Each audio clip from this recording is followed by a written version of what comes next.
In the secular world, it's an odd thing to be honored while also being asked to perform a job of sacrifice and service. But in the spiritual world, it's God's spiritual world. It is not odd.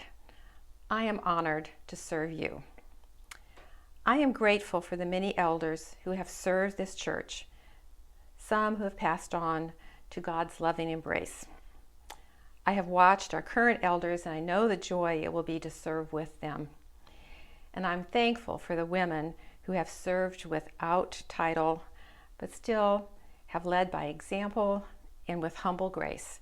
Women such as Joanne Pinkerton and Sylvia Smith, among many others. And I want to thank my husband Dale, who over 30 years ago began a thorough and honest biblical study of women's role in the church, and led many of us here today on that journey to the understanding that there is neither male nor female in God's vision of his kingdom, which is both here on earth and in heaven.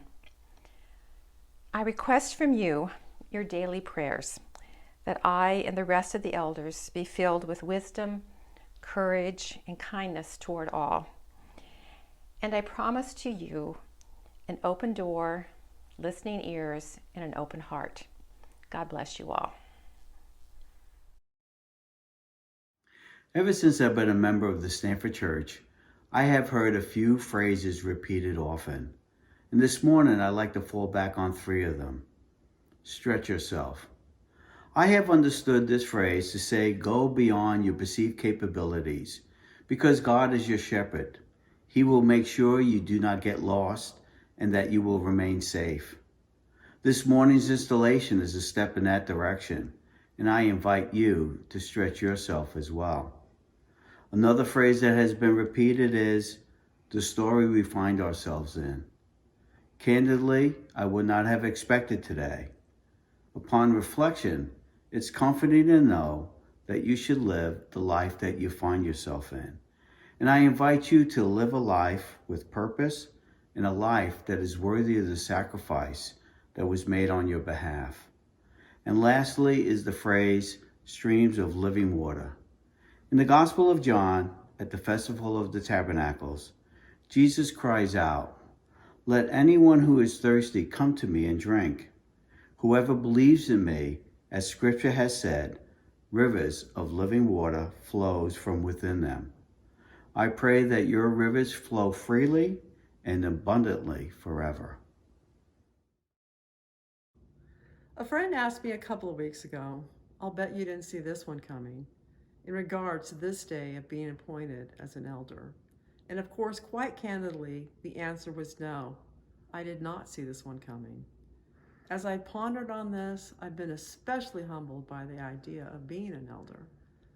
I have asked myself quite a bit, is it possible that this role could apply to me? Some of this doubt came from decades of not imagining this role could apply to me, a woman. A couple of weeks ago, at a meeting talking about the future of the Stanford Church of Christ, Chris Altrock led us in an exercise of listening to a familiar scripture with our eyes closed, just listening for a phrase that jumped out to us, that we felt moved by the Spirit to hear. The story was from the Gospel of Luke about Mary and Martha. You know the one, where Martha asked Jesus to tell her sister to help her.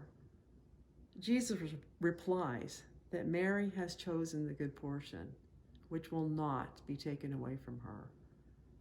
The words I heard were, "It will not be taken away from her." I felt that God gave me those words and assured me that He wanted me to know that He would allow me to choose the good portion.